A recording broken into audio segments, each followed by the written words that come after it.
Welcome to F online classes 5th class. कैसे हैं आप सब? तो हमारा नेक्स्ट चैप्टर है इसे जगाओ। बेसिकली एक पोएम है ये। तो पहले देख लेते हैं इस कविता का क्या मर्म है, क्या थीम है इसकी।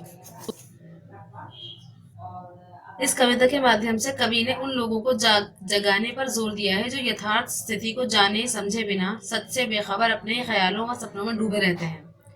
ऐसे बहुत से लोग हैं जो हमेशा बड़ी बड़ी बातें ही करते रहते हैं, परंतु लोगों की भलाई अथवा कल्याण के कोई कार्य नहीं करते। इतना ही नहीं, वे अपना जीवन भी नहीं संवार सकते। जब कभी उन्हें यथार्थ का बोध होता है तब पता चलता है कि बहुत देर हो चुकी है।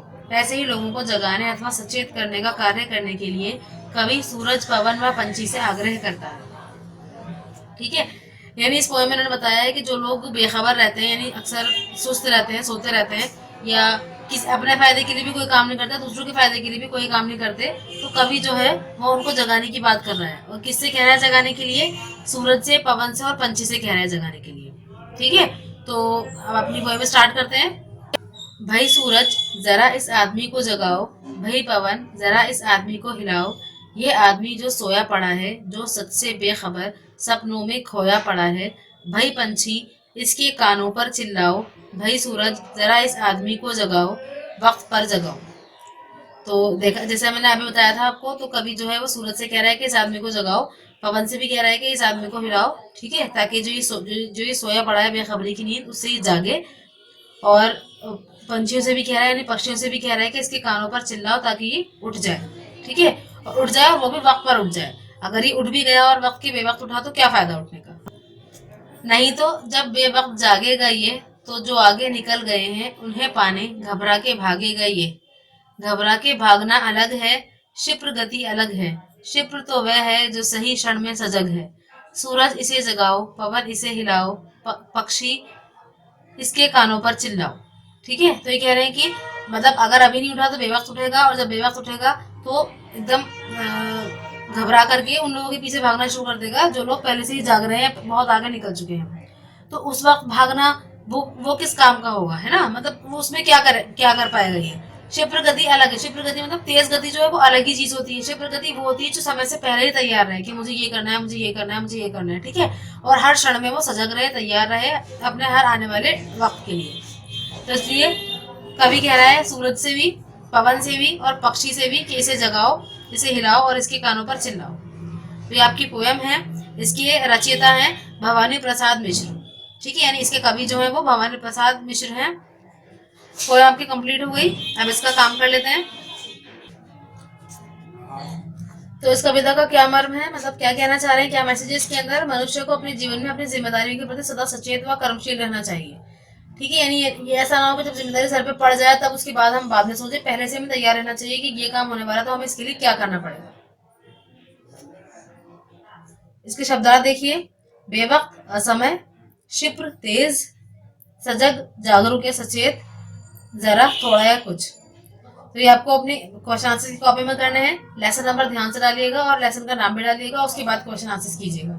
ठीक है, आगे देखते हैं।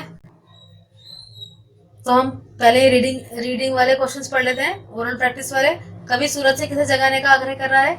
कवि सूरज से सोए हुए आदमी को जगाने का आग्रह कर रहा है। ये सोया हुआ आदमी किससे बेखबर है? ये सोया हुआ आदमी आने वाले वक्त से बेखबर है। ठीक है, और सपनों में खोया हुआ है।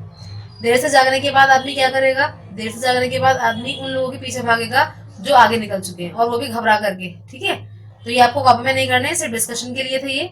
उसके बाद देखिए सही विकल्प पर आपको चिन्ह लगाना है।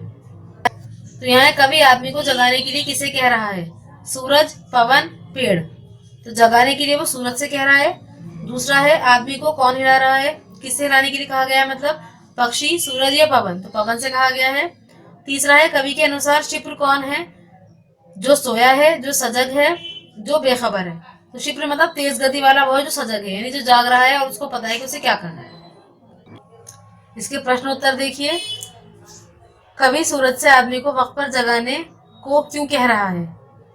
तो उसका उत्तर है कवि सूरज से आदमी को वक्त पर जगाने के लिए इसलिए कह रहा है क्योंकि आदमी बेवक्त जागकर आगे निकल जाने वालों के पीछे घबरा कर भागेगा। ठीक है, और फिर भी वो उनको नहीं पकड़ पाएगा, यानी उनके इतनी जल्दी उसको कामयाबी नहीं मिल पाएगी।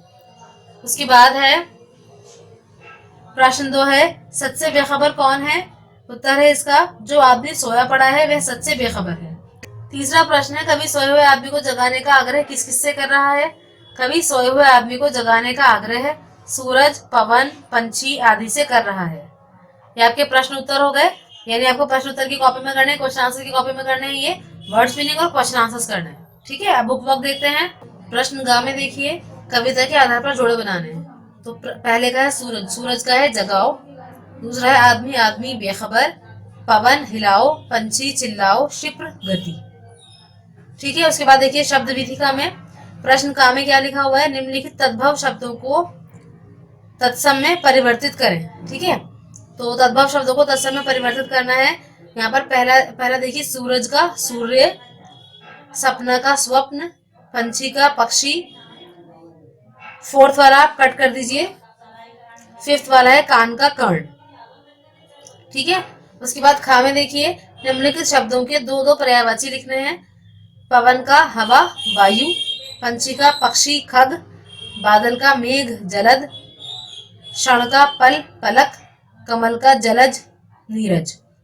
ठीक है, पर्यायवाची तो आप जानते हैं, यानी सेम मीनिंग वाले जो शब्द होते हैं उन्हें पर्यायवाची शब्द बोलते हैं। उसके बाद भाषा विधिका में देखिए, भाषा विधिका के अंदर ये जो प्रश्न का है इसको कट कर दीजिए आप।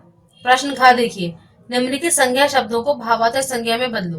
भावार्थक संज्ञा मैंने आपको बता रखा है, यानी इसके अंदर क्या होता है, एब्स्ट्रैक्ट थिंग्स होती हैं, यानी जिसको हम छू नहीं सकते है ना, उनको बोलते हैं भावार्थक संज्ञा। जैसे बच्चा बचपन, इंसान इंसानियत, बूढ़ा बुढ़ापा, रंग रंगीन, ईमानदार ईमानदारी। उसके बाद देखिए ग प्रश्न में निम्नलिखित शब्दों के बहुवचन रूप लिखने हैं। बहुवचन रूप में देखिए, पहला है आदमी आदमियों, पंछी पंछियों, क्षण क्षणों, पौधा पौधों, कमल कमलों। तो ये आपका चैप्टर कंप्लीट हो गया। आई होप आपको समझ में आया होगा। जो काम मैंने करवाया है बहुत ध्यान से कीजिएगा, मिस्टेक्स मत कीजिएगा।